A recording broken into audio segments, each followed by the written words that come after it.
Hello and welcome. My name is John Torres, and I'm the engagement editor at Florida Today. I'd like to welcome the three Republican candidates for Florida House District 32, which covers parts of Central and South Brevard, including Rockledge, Viera, Suntree, Melbourne, Indian Harbor Beach, and Indialantic.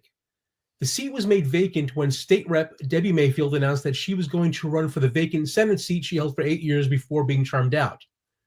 A special primary election is being held on April 1st. The winner of this race will face Democratic challenger Juan Hinojosa on June 10th. I'd like to welcome our three candidates, Terry Cronin, Brian Hodgers, and Bob White. Gentlemen, thanks for being here. I appreciate it.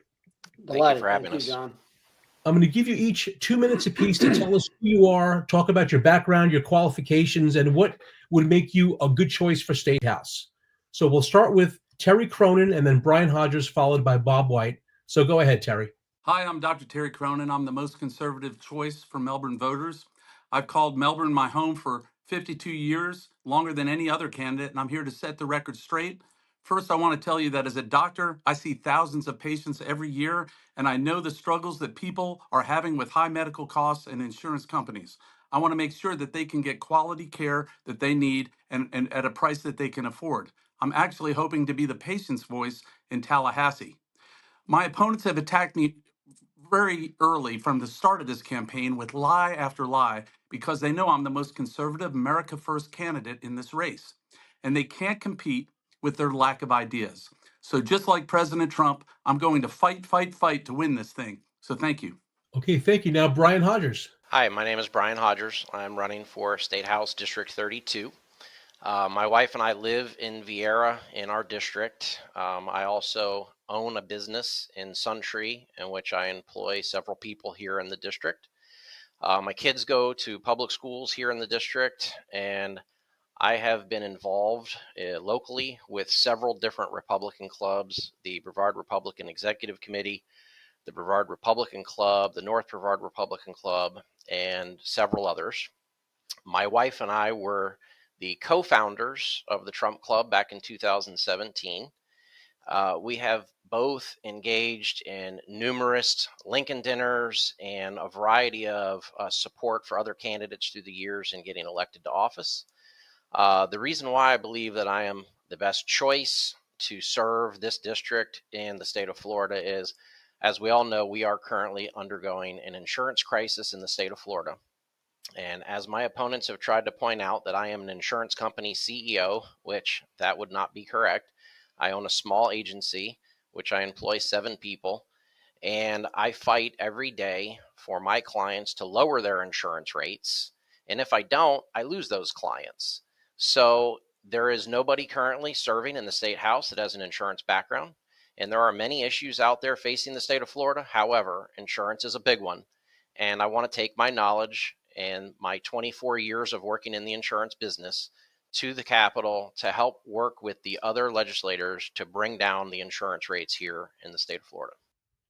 Okay, great. Thank you, Brian. And now we have Bob White.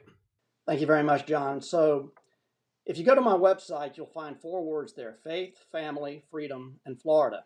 That's not a catchphrase. It's not a campaign slogan. It defines me as a human being. In fact, you can see that I'm wearing this pin right here, which is the cross with the flag over the top of it. I wear it because it represents the 2 things that I want for my children and my grandchildren more than anything else in this world, and that's their salvation and their freedom. And I believe that those 2 things are inextricably intertwined with each other. I don't see how you can have one without having the other. And I'm also firmly convinced that freedom is the condition in which God created us to live. And so in the last 10 years that I've been the chairman of the Republican Liberty Caucus of Florida, in the last 17 years that I served as the chairman of our local chapter, that's the fight that I've been involved in. And that's what differentiates me from the other candidates in this race. In fact, if I wasn't with you right now, I would be in Tallahassee, because the Republican Liberty Caucus of Florida, our annual Liberty Lobby Days event, is happening right now. It kicks off at 12:30, and it will be all day, the rest of the day today, and all day tomorrow, with a legislative reception tonight. And we have over 100 members of our organization from all over the state of Florida that have made that trip to Tallahassee, and I'd be there with them if there weren't just 21 days left in this campaign. And this is an event that's been going on now for I've participated in it for probably 17 or 18 years that I've participated in that. And that is the difference. I'm the candidate that has the actual on the ground experience in Tallahassee working on legislation. We analyze legislation. Some we support, some we oppose. We vet and endorse candidates in the primaries. And we even do a Liberty Index at the end of every legislative session where we grade the members of the Republican members of the Florida legislature on their performance based on actual bills and issues. So here's the deal. I know how Tallahassee works, but I also know how Tallahassee doesn't work. And lately, it doesn't work very well for we the people. It works extremely well for the donor class, for the money class, for the special interests with business before the legislature, and for the lobbyists that represent them. And we need a fighter to go to Tallahassee to represent we the people. And I'm the guy with the experience to be able to do just exactly that. Thank you. Okay, thanks, fellas. I appreciate it. For this question, we're going to start with Brian, and then Bob, and then Terry. And Terry, you touched on this at the in your intro. I've also been receiving a lot of emails and calls about this, so let's just tackle it first. Do you feel this campaign has become dirty with questions about misleading campaign mailers, past criminal and bankruptcy cases, and residency issues? What would you like to say about the things brought up about you and your opponents? So yeah, thank you for that question. Yeah, my opponent stated that we went negative on him. I have not gone negative on him.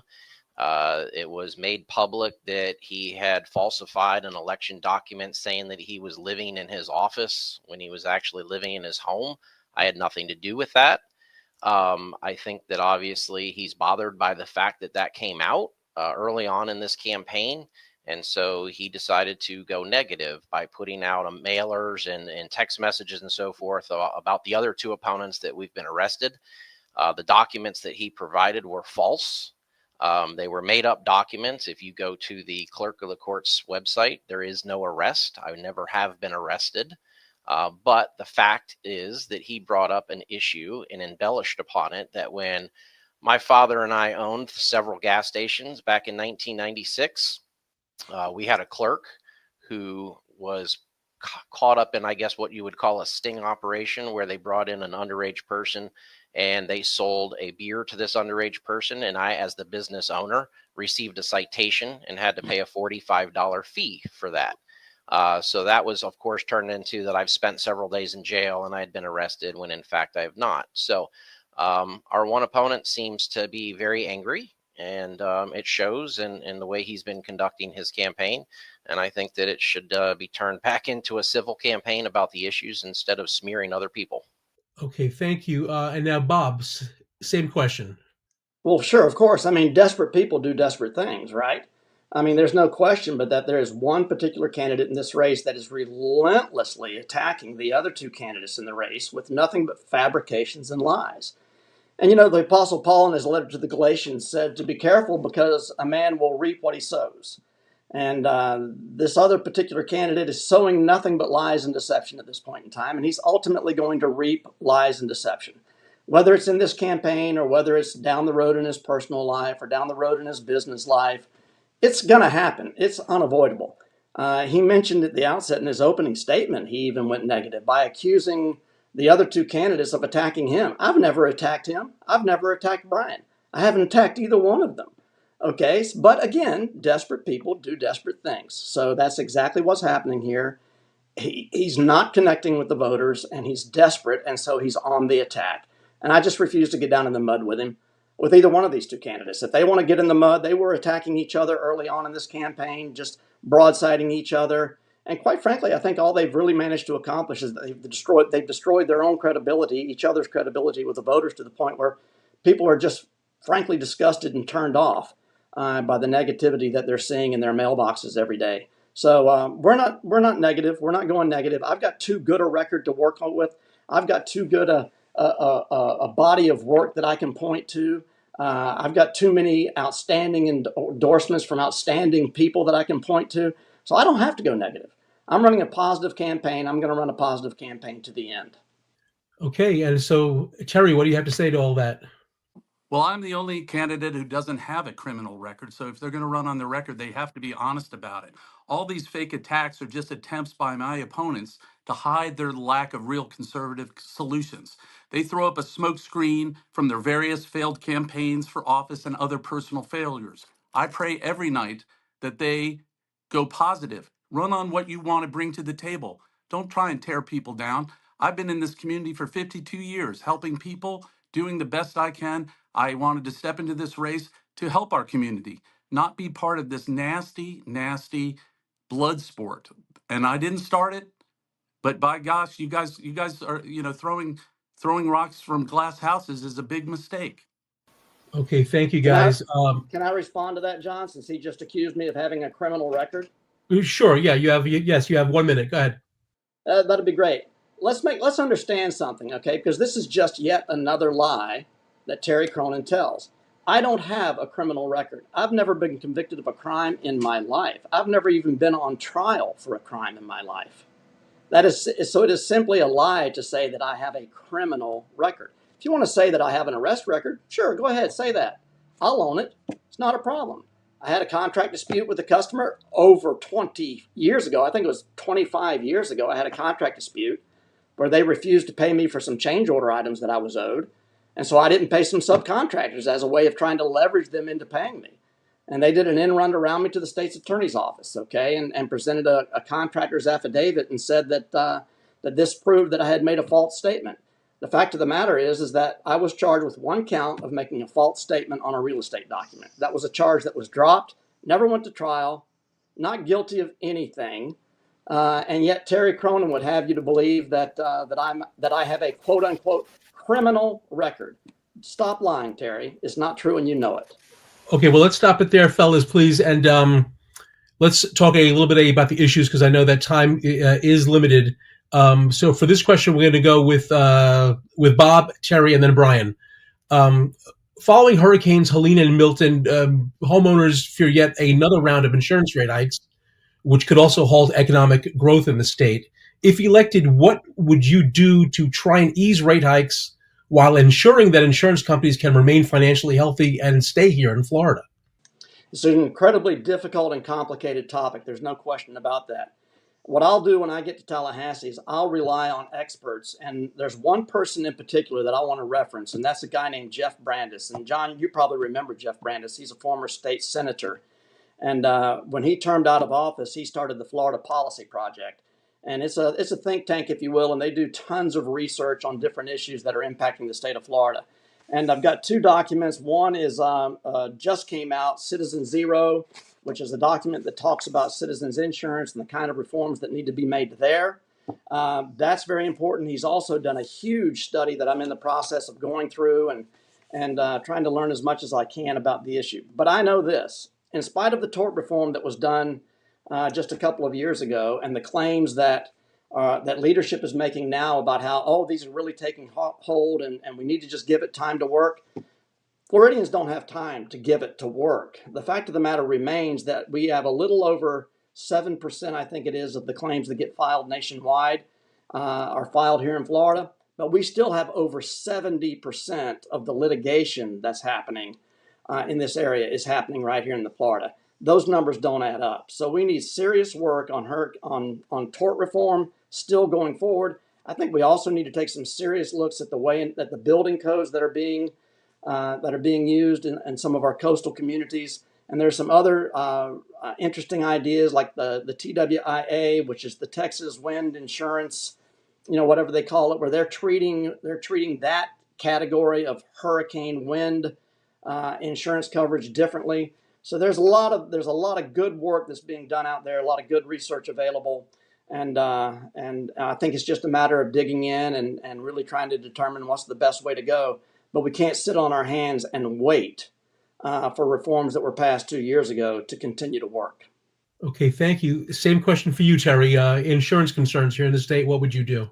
Well, I think I see it every day. People are complaining about their health insurance. There's lots of roadblocks for patients getting to see the doctor that they want to see. The prices are too high. Property insurance is too high. And what's going on in the legislature right now, I find very interesting with Speaker Perez trying to uncover what's going on with the insurance companies claiming that they can't afford to be in Florida, but also receiving record profits. I think that that's something that we all have to look at very closely, because we want insurance companies to help us and to help us insure our homes against hurricanes, but we also don't want to pretend like they're not making money, and lots of it. Great, thank you. And Brian, the same question. All right, thank you. So Bob briefly mentioned that if he goes to the legislature, he would enlist the help of Jeff Brandes. So that's the difference between me and my opponents is I will not need help in going to the legislature to work on the insurance crisis because I work in that industry every day. There are a multitude of ideas out there that we need to work on, but as a legislature, we need to come together with cool minds to work on these issues. The tort reform package that passed in 2023 has been showing signs of benefits. I've been dealing with over the last several months clients that are seeing reductions in their premiums. They're not large reductions in their premiums, no, but it is moving in the right direction. There are parts of the state of Florida that were more impacted in the last several years by hurricanes, such as the west coast of Florida, that are not seeing those same rate decreases that we are seeing over here on the East Coast. Now, that has taken 2 years since those reforms were passed to start showing signs of prosperous. The other issue is we have seen multiple new insurance companies come into the market. It takes a very long time for an insurance carrier to get into the market and start selling their product and build up a book of business. This has been ongoing, and as we've seen these carriers coming into the market, competition breeds better pricing. So it does unfortunately take time, and yes, the citizens, including myself, don't have time because we don't like it when we see those rates going up. In addition to, there are a multitude of things out there that are ongoing that we need to focus on, such as funding the My Safe Florida Home program, and not only funding it, but sharpening it to where we can get more people fortifying their homes so that when there is a potential storm in the future, they don't see the same amount of damage we've seen in the past. These are the types of things that are going to help rate relief in the future. Now, also, reinsurance is an extremely complex thing. Most people aren't even aware that their policy is backed by reinsurance companies. That is something I work with on a daily basis, and I can bring that knowledge to the state legislature to help work with and bring these rates down. Great, thank you guys. For the order for this question will be Terry, Brian, and then Bob. I'd like to talk a little bit about the Indian River Lagoon. What more specifically should the state be doing to balance healthy growth and development without further harming the Indian River Lagoon ecosystem or the economy? Well, I look at the Indian River Lagoon every day. It's part of our life here. It's really a resource that I cherish. I think all our citizens cherish. So it's something that's a priority to me to protect it and to make sure that it flourishes. I think we need to get behind technologies to solve not just our current problems, but to keep the lagoon as healthy and as sustainable as we can going forward. Okay, great. Brian, the same question, please. So I have served for the last 7 years on the Brevard County Planning and Zoning Board. And one of the more common issues that we deal with is septic tanks and conversions. Developments coming in wanting to build new developments on septic tanks in certain proximities to the river. And I think that this is a priority that we have missed the ball on as a county. We need to push on the gas pedal very hard to get septic conversions to sewer, because as we continue to have problems with septic tanks leaking back into the lagoon, the good progress we have made with muck dredging and a variety of different things that have been showing some positive signs in the lagoon are basically kind of robbing Peter to pay Paul, because we're getting these leachings right back into the lagoon. And if we don't get the septic conversion done, we're just chasing our tail. We have got some great funding that's been coming out of Tallahassee. We've got the half-cent sales tax that's been doing, great, but that's just one part of it. I'm a pilot, aviation enthusiast, and when I fly and I go to the north and we go up towards the New Smyrna Inlet, the water automatically becomes blue. If we go south down to Sebastian, the same thing. So it's clear as day that things need to be addressed faster.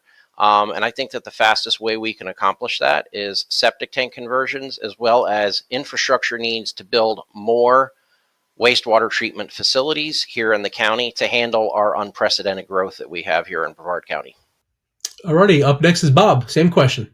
Well, there are some signs of life being shown in certain areas, like, for instance, the seagrasses seem to be making something of a comeback, and I think that's largely because of some of the tactics that have been used to protect seagrass beds so that they have a chance to come back. That's critically important to the health of the lagoon long term. And certainly some of the money that's been brought back from Tallahassee by our current members of the Florida legislature for demucking projects and those kinds of things is important. Brian mentioned the septic conversion, and yeah, that can help. But quite frankly, septic conversion is not nearly as important as making sure that existing utility companies that have pipe breaks that pour effluent, raw effluent into the lagoon. This happens on far too often an occasion.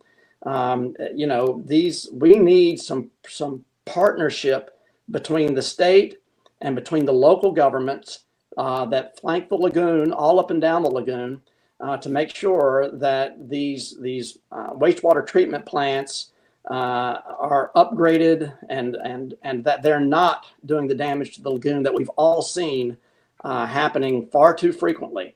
And they get a little slap on the wrist, they pay a small fine, and then everybody just goes about their business. That's just not acceptable anymore. We have to start coming up with some kind of a concrete way in which we can, and the state has to take its share of the responsibility for it. It can't just be something that we punish the locals for. It has to be something where the state steps in and says, okay, we're going to partner up with you and we're going to resolve this problem once and for all so that these kinds of things don't happen any further going forward.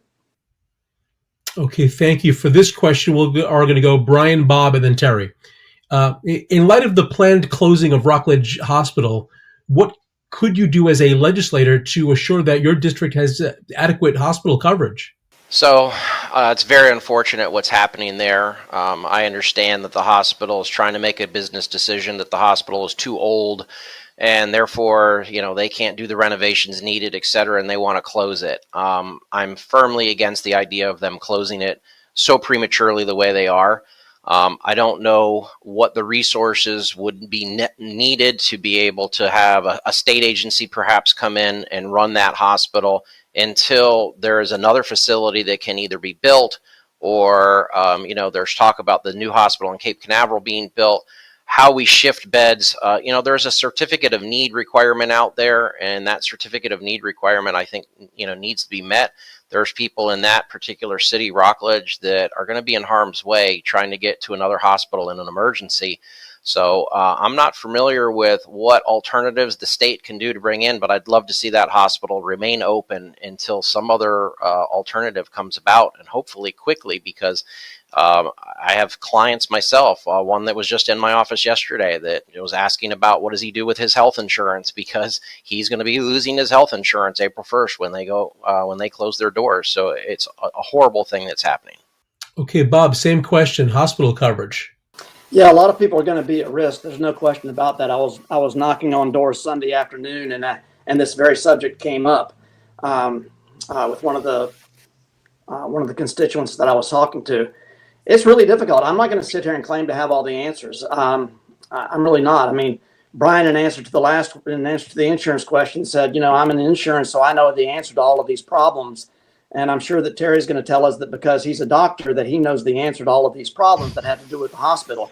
There's not a person on this call that has all the answers to this issue. It's going to take the efforts of a lot of people to make sure that this problem is resolved in an effective way, so that people's benefits are protected, and so that their health is protected, and so that their opportunities for timely coverage are also protected. So, again, don't claim to have the answer to this.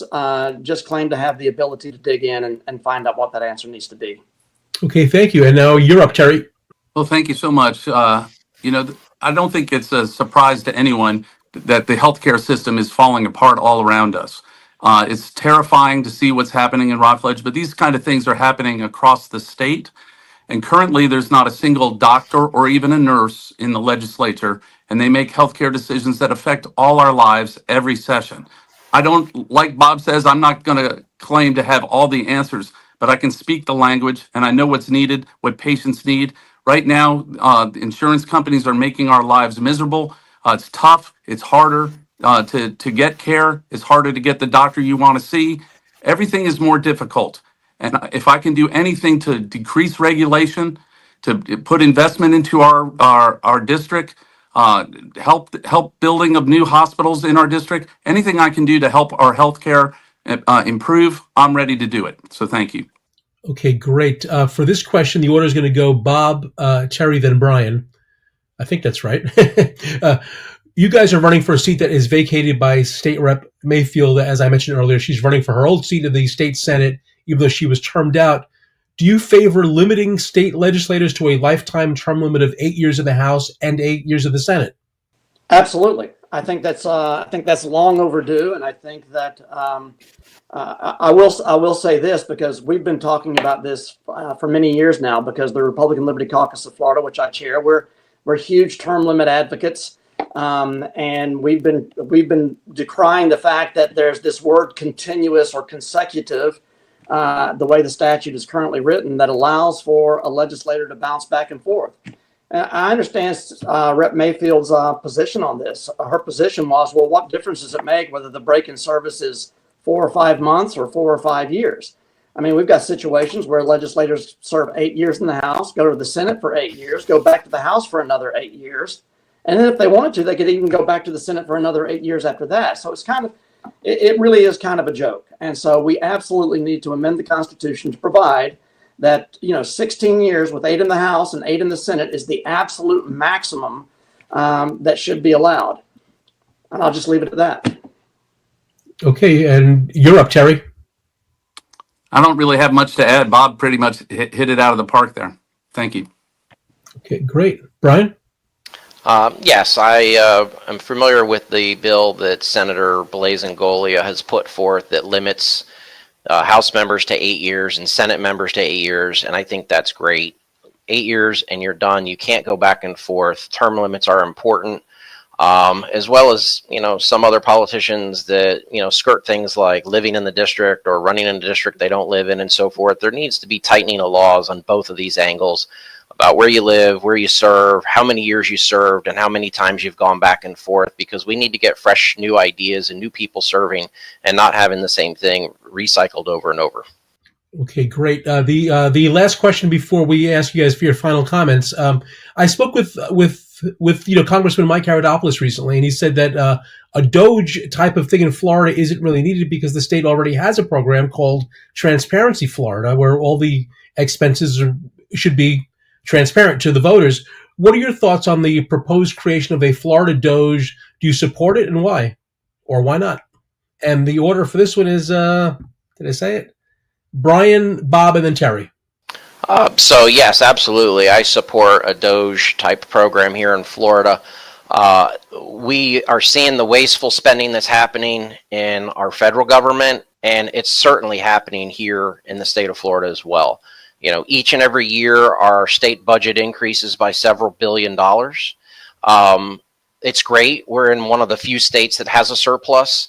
But I still look at it and say, hey, if we're taxing the people and we're running this surplus and we keep increasing the state budget year after year, how about we look at returning some of those tax dollars back to the people, especially our elderly that are struggling right now, that can't afford to, between all of their increased costs with inflation, but specifically in taxes. So if we can cut out a lot of the waste, which there is plenty of it on a state level here, I fully support the idea of a Doge.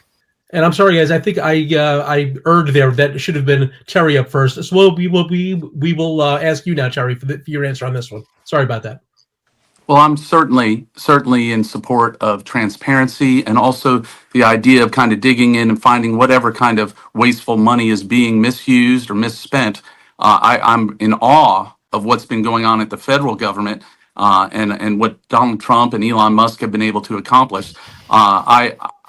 I think that is a model for all of us, and that's why I continue to say that I'm a Trump Republican.